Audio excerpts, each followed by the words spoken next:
Welcome. आज हम बात करेंगे the sociological basis of Athenian democracy के एथेंस के अंदर जो डेमोक्रेसी थी उसकी सोशियोलॉजिकल बेसिस क्या है।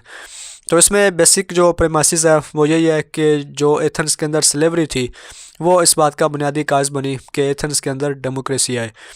इससे पहले मैं आपको ये बता दूं कि ये वीडियो बेसिकली कंटिन्यूशन है।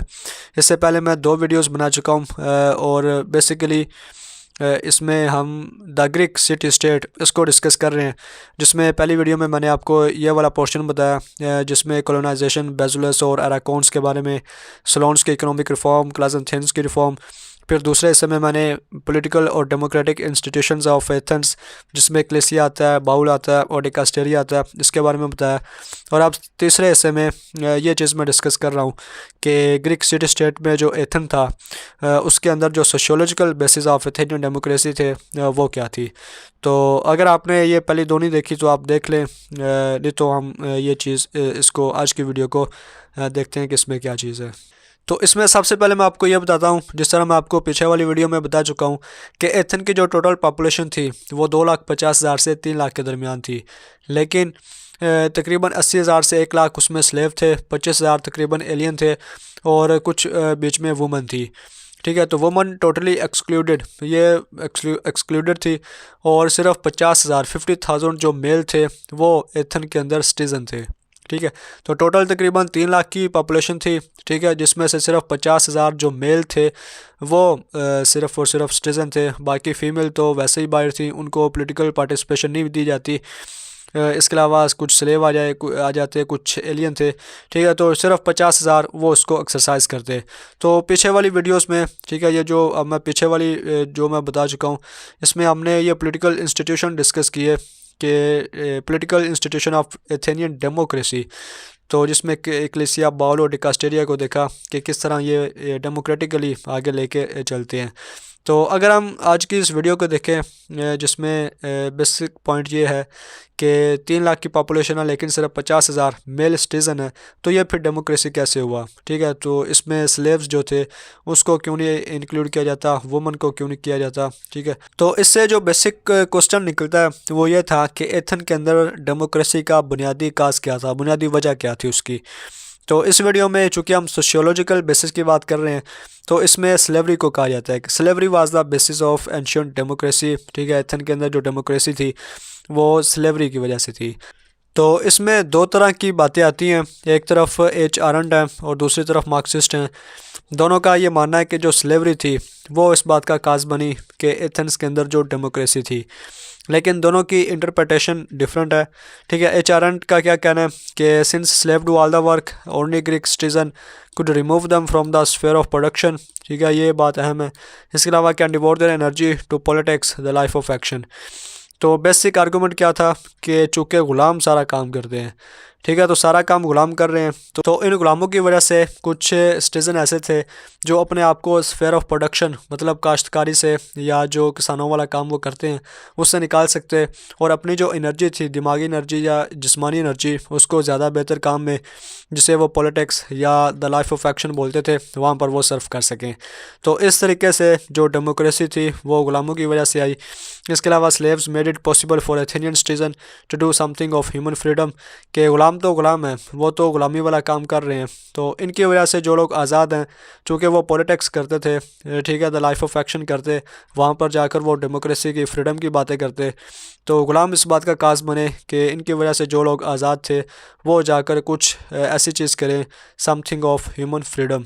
ठीक है, तो इस तरह एच आरंट ने यह प्रूव किया कि ग़ुलामी, स्लेवरी काज बनी एथेंस के अंदर डेमोक्रेसी के आने का। इसके बाद दूसरे नंबर पर हमें मार्क्सिस्ट व्यू मिलता है जो बेसिकली इसी चीज़ को क्रिटिसाइज़ करता है।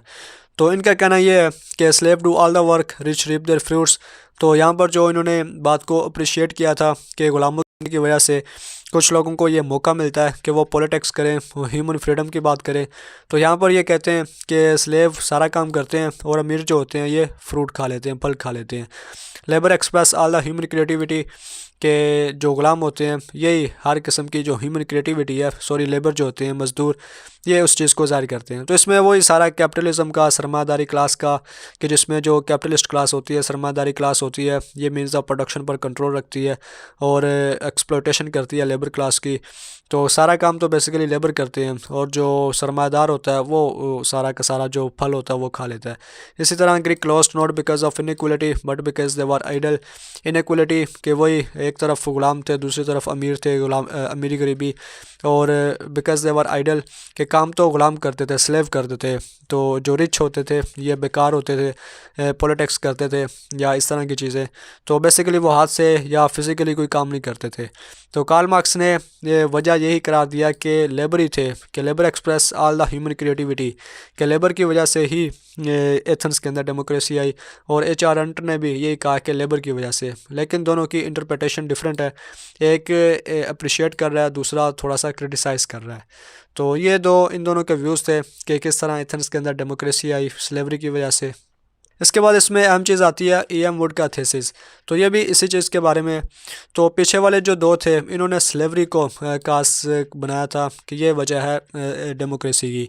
लेकिन ई.एम. वुड, तो इनका बेसिकली ये कहना है कि it was the ordinary business citizen और craftsman who form the basis of Athenian democracy. ठीक है, तो ये बेसिकली ऑर्डिनरी बिजनेस सिटीजन और क्राफ्ट्समैन कौन थे? ये वही थे जो मैंने पहली वीडियो में बताया कि सोलोन जब आया था तो वो इकोनॉमिक रिफॉर्म लेके आया था।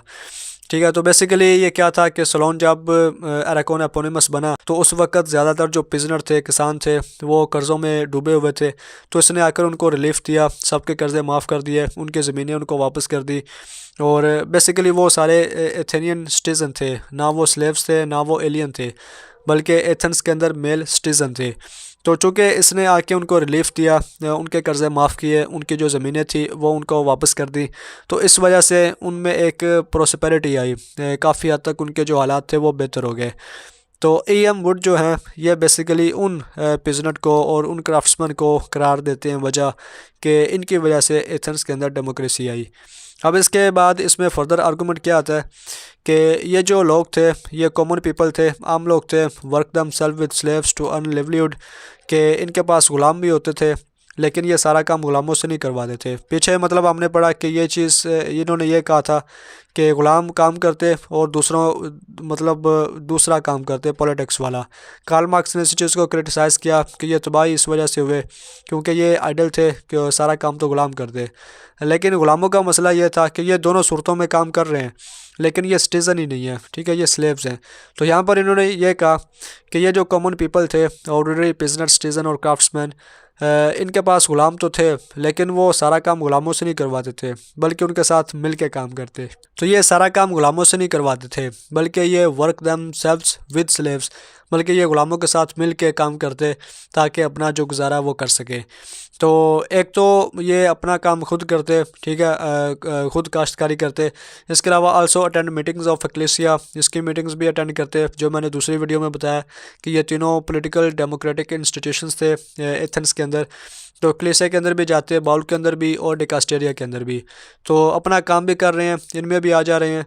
इसके अलावा यहाँ पर एक क्वेश्चन था दूसरी वीडियो में कि एक्लेसिया के अंदर अटेंड करने के लिए जो भी एक्लेसिया की मीटिंग को अटेंड करता उसको 3 बाउल पे किया जाता। तो उसका आंसर बेसिकली यहाँ पर था कि ये लोग जब एक्लेसिया के अंदर जाते ये अपना पूरा दिन ज़ाया करते तो इस वजह से उनको पे किया जाता कि एक दिन की जो उनका ज़ाया हुआ है, ठीक है, जिस दिन उन्होंने कमाई नहीं की, पैसे नहीं कमाए, तो उस दिन और दूसरी तरफ ये भी कि इनका जाना भी लाजमी होता कि कंपलसरी था हर स्टेशन पर कि वो क्लेसे के अंदर जाए और वहाँ पर बैठे। तो जब वहाँ पर जाना कंपलसरी था तो जारी बात है एक दिन का हर्ज भी होगा, तो उसको ख़त्म करने के लिए, रिपारेशन करने के लिए इनको पे दी जाती थी, पेमेंट की जाती थी 3 ओबल्स। तो यहाँ पर उसका जवाब था कि why payment was introduce to attend meeting. तो इस वजह से कि ये पहले ही मतलब अपना काम खुद करते थे तो एक दिन छोड़ के जब ये क्लेसिया जाते तो वो जो इनका दिन ज़ाया होता उसकी पेमेंट इनको की जाती।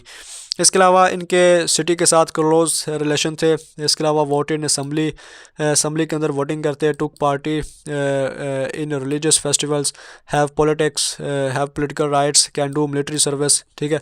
तो बेसिकली ई.एम. वुड का कहना ये है कि एक तो ये ऑर्डिनरी प्रिजनर सिटीज़न थे, इसके अलावा ये तीनों जो इंस्टीट्यूशन थे यहाँ पर जाते, यहाँ पर जाकर ये वोटिंग करते, इसके अलावा पार्टिसिपेशन करते। तो इन सारी चीज़ों की वजह से चूँकि सबसे ज़्यादा एक्टिवेट यही लोग थे, तो इस वजह से that's why credit for democracy goes to them, कि डेमोक्रेसी का जो क्रेडिट है वो सारा का सारा ये जो प्रेसिडेंट है और जो क्राफ्ट्समैन है इनको जाता है। ये सिटीज़न भी थे, अपना काम भी करते, हर जगह जाते, जो पॉलिटिकल इंस्टीट्यूशंस थे वो भी अटेंड करते। तो एक तरह से ये पूरे ग्रूम्ड और सोशलाइज्ड थे और इनकी वजह से एथेंस के अंदर डेमोक्रेसी आई। इसके बाद सबसे आखिर में वुमन एंड होमोसेक्सुअलिटी आता है। तो वुमन मैं पीछे भी बता चुका हूँ कि was excluded from all kind of political activity. इनको समझा ही नहीं जाता था कि ये इस काबिल है कि ये इसके बारे में कुछ करें। इसके अलावा वुमन को घर के अंदर रखा जाता, ठीक है, बाहर नहीं, मतलब बाहर का काम नहीं वो कर सकती। इसके अलावा एक ही घर में अगर एक लड़की और एक लड़का बड़े हो रहे हैं, मतलब जो बहन थी लड़की, वो अपने भाई को नहीं पहचानती थी, क्योंकि इन दोनों की परवरिश अलग अलग जगह पर होती एथेंस के अंदर, और पता ही नहीं था कि ये मेरा भाई भी है या नहीं है।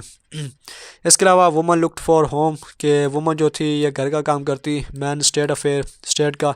इसके अलावा एथेनियन मैन ये ज़्यादातर काम पर होते इन जिम यानी कि एक्सरसाइज हॉल्स में, अगोरा के अंदर, इक्लेसिया के अंदर। अगोरा मार्केट प्लेस है, इक्लेसिया के बारे में आपको बता चुका हूँ, ठीक है। तो ये ज़्यादातर पब्लिक लाइफ गुजारते थे, प्राइवेट लाइफ नहीं गुजारते थे, और प्राइवेट लाइफ जो थी या प्राइवेट प्लेसेस जो थी इन्हें अच्छी नज़र से नहीं देखा जाता था। क्यों? क्योंकि जो इमोशंस थे, मतलब प्राइवेट स्पेसेस पे यही होता है कि एक हस्बैंड और वाइफ होते हैं और उनके आपस में ताल्लुकात होते हैं, या एक लड़के और लड़की के दरमियान जो ताल्लुकात होते हैं। लेकिन एथेंस के अंदर ऐसा नहीं था। वहाँ पर जो इमोशंस ऑफ लव थे, जिन्हें एरोस भी बोला जाता था, इसका मतलब ये नहीं था कि बिटवीन मैन एंड वुमन, बल्कि इसका मतलब ये था कि homosexuality between old man and his younger lover, के ओल्ड मैन के दरमियान और उसके यंगर लवर के दरमियान जो इमोशंस थे उन्हें लव का नाम दिया जाता, ना कि किसी मर्द और औरत के दरमियान, ठीक है। तो औरतों को सिर्फ़ और सिर्फ चाइल्ड पैदा करने के लिए, बच्चे पैदा करने के लिए रखा होता, ठीक है, इन ग्रीस। और औरतों के साथ मर्द और औरत का आपस में कोई मोहब्बत का रिश्ता, इस तरह का कोई वहाँ पर चक्कर नहीं था। तो ये बेसिकली आप समझ गए होंगे कि वहाँ पर किस किस्म का सिस्टम था। तो यहाँ पर आकर बेसिकली ये सारी वीडियोस मेरी ख़त्म हो रही हैं। 3 वीडियोस बनी थी इस पर, जिसमें मैंने शुरू से यहाँ इस वीडियो में सोशियोलॉजिकल बेसिस बताया कि जिसमें स्लेवरी बेसिक आर्गूमेंट था, जिसमें ये 2 चीज़ें पॉइंट्स इसमें आते हैं, फिर इसका थीसिस आता है। तो ओवरऑल मैंने इस पूरे जो 3 वीडियोस हैं इसमें द ग्रीक सिटी स्टेट के बारे में बताया, और पहले मैंने आपको बेजलोस और अराकोन्स के बारे में, फिर क्लेसिया, बाउल, डेकेस्टेरिया, स्लोन की रिफॉर्म, क्लेजेंथियन की रिफॉर्म, और sociological basis of Athenian democracy, फिर होमोसेक्सुअलिटी इन एथेंस। तो ये था पूरा ओवरऑल ग्रीक सिटी स्टेट, के ग्रीक सिटी स्टेट के अंदर किस तरह का पॉलिटिकल सिस्टम था, किस तरह के पॉलिटिकल इंस्टीट्यूशंस थे, और डेमोक्रेसी का बायस स्लेवरी किस तरह से बनी, और इन इंस्टीट्यूशंस का क्या रोल था। तो उम्मीद करता हूँ आपको किसी हद तक पता चला होगा कि ग्रीक सिटी स्टेट क्या है, और वेस्टर्न पॉलिटिकल थाट की इब्तदा जिस माशरे से हुई, जिस सिविलाइजेशन से हुई, वो क्या है। तो उम्मीद करता हूँ आपको किसी हद तक पता चला होगा। वीडियो देखने का शुक्रिया।